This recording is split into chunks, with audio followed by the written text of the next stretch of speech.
And welcome back to my channel, Dhruvi Programming Academy. Today we are going to talk about the important statements required to write any Python program, that is the input and output statements in Python. Now let's get started with the input statements in Python. The most important word required to take input from the user is the word input, followed by an opening and closing circular bracket. The syntax goes like this. Variable name is equal to input, followed by an opening and closing round bracket.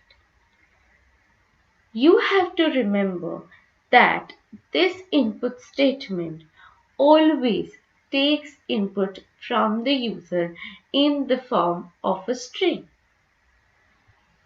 Now, inside this circular bracket, you could also write a message.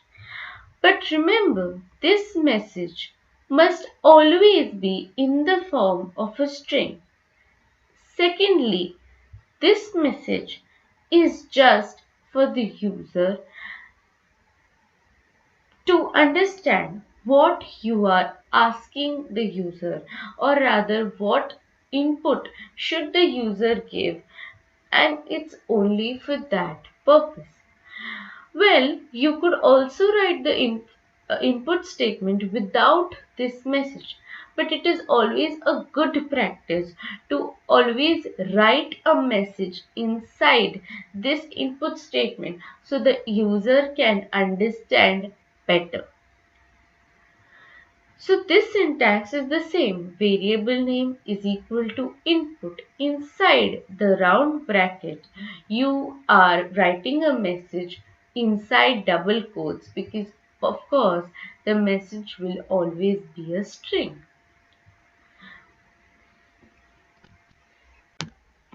Now let me write a simple input statement. So I'm writing str equal to input, say enter a string. Well, I could write anything inside this message, but for now I am just writing input enter a string. I could write anything inside this. I could write enter a variable, enter a number, anything. Enter. So it is giving me the same message prompt that I have put inside these double quotes. Enter a string. So this is what is basically seen to the user. So now let me write 20. I told you that str will always take input in the form of a string. Let us check. So I'm writing type of str, even though that is type and then open bracket close bracket str. This is basically used to find the data type of the variable. Now you must be wondering that 23 is an integer, so it should give the data type as integer, but no, it will give the data type of str as a string. See, the reason being input statement always takes input in the form of a string. So what should I do if I want the input in the form of an integer and not string? Well, it's very easy. With this input statement, I am just supposed to write an int before the input statement and enclose everything after that within circular brackets. So the same goes with float also. I am supposed to write float before the input statement and enclose everything within circular brackets.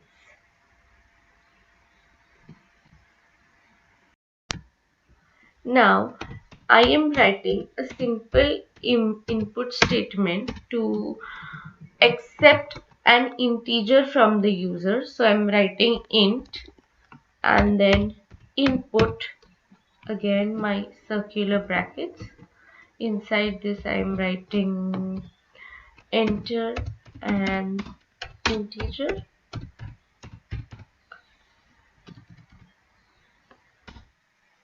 See, it is giving me the prompt as enter an integer now, because I had written enter an integer inside, and now I'm writing say 34.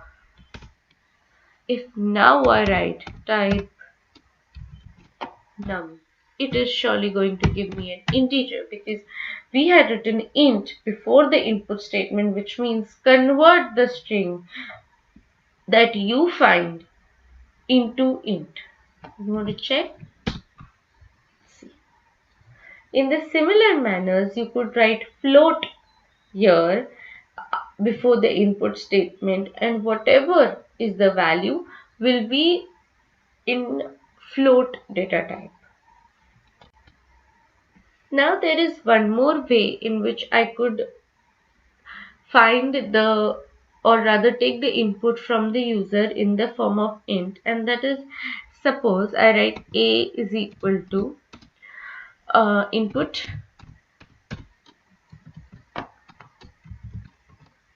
enter a value. Okay, and now I know this will give me the answer in the form of a string. Okay, I take it as say 54, and then now this is a string, so I convert it and write int of a 54. Now if I check type, it's a string. Oh, I'm sorry, this could not be changed maybe in the command prompt, but if I write it in a program, it would surely happen. I will write the program for it and let you know. Okay, so I wrote a very simple program. I took the input in the form of a string, a is equal to input enter a value, and then I wrote c is equal to int of a. Now according to me, whatever is the value that I input here, it should get converted into an integer, and that should get stored in C. And since we want to check that it is an integer value and not a string value, what we have done is we have taken a new variable b. B is equal to 1 plus c. So if my value is say c is equal to 34, so it should be 1 plus 34, and then my answer should be 35. So, and the sum it is printing should be 35, because I am printing b. Now this is our way of checking that C is actually an integer value, because you cannot add an integer with a string if C remains a string after we have done int of a. Now this is another way of converting the input from the user into an integer. If you don't want to write int of input enter a value, that is int and then circular brackets input enter a value, this is another way. It is writing two statements, but some find this easy, some find that easy. Well, I am going to use int and then circular brackets input enter a value throughout in the further video. For now, let's run this program. So we are doing Python demo 3.py, enter. It is giving me a prompt, enter a value. I mentioned 367. Now what it should do is it should convert this string 67 into int, store it in C, and then b is equal to 1 plus 67, that is 68. So it should print the sum is 68. Now I hope that we are clear with the input statements in Python. I just showed you an example of this. I also want to tell you that a lot of people use raw underscore input, RAW underscore input, and followed by circular brackets. That is also another method of taking input, but I find this one more easier. We will go with this one. But if in competitive exams it is asked what like, is there another method of taking input? So yes, there is raw underscore input followed by circular brackets. Now let us talk about output statements in Python. The only way to take output from the user in Python is using the print statement.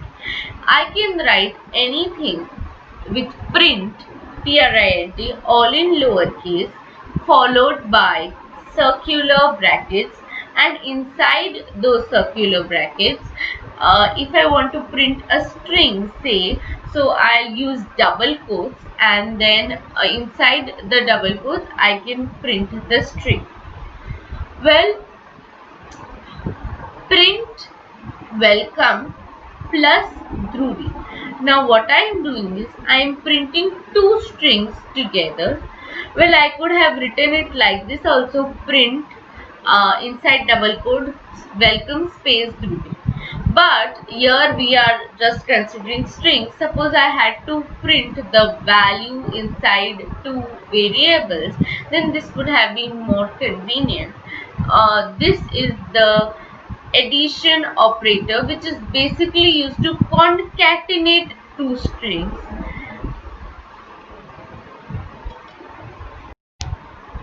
Okay, so what we have done is we have taken print and welcome, so it will simply display welcome, because the print statement followed by circular brackets and then double quotes, whatever you write inside double quotes would be printed as it is. Now I told you that this is the concatenation operator. It will concatenate two strings as it is. So yes, it printed welcome Dhruvi. Remember here that there is no space in between, because inside these double quotes we did not give a space. Now this is the multiplication operator. What is it doing is, it is basically multiplying any string you have put here by 2. So if I would have written hi, so it would have printed hi hi, or maybe hello hello into 2. So you can give any number here. If I give 5 here, then hi hi hi hi hi, like 5 times. Now, what if I want to print the value of a variable? You have understood, I guess, that it is very simple to print any string inside these circular brackets just by writing the print word and then circular brackets, and inside double quotes, it's easy. But what if I have a variable, say num equal to 5, and I want to print the value of this variable num? So what I am supposed to do is, I am supposed to write print and then I am supposed to write num without double quotes. This would give me the value of the variable num. But I don't like printing just 5. What will the user know what have I printed? So the good way is print circular brackets, double quotes, any message inside it. Say the sum, okay, not sum, say the number, because here it's the number. The number is, then a space if you want, a comma, and then num. This is actually a very good practice of printing any statement. So this is basically my string. So it will give the message first, okay, the number is, then a space and then a comma and then the variable name to actually print the value of the variable. So now it will print the number is 5. So I hope you are clear with the input and output statements in Python. This is a special concept of format where we use the word format. I would use or rather explain you this in the next video lecture that is coming up. Also, we will write a program, a simple program where we actually use input and output statements and welcome the user and calculate his percentage of marks by asking him his marks also. So that will be there in the next video lecture. Please do watch it, and if you like this video, do like, share and subscribe to my channel, Dhruvi Programming Academy. Thank you very much.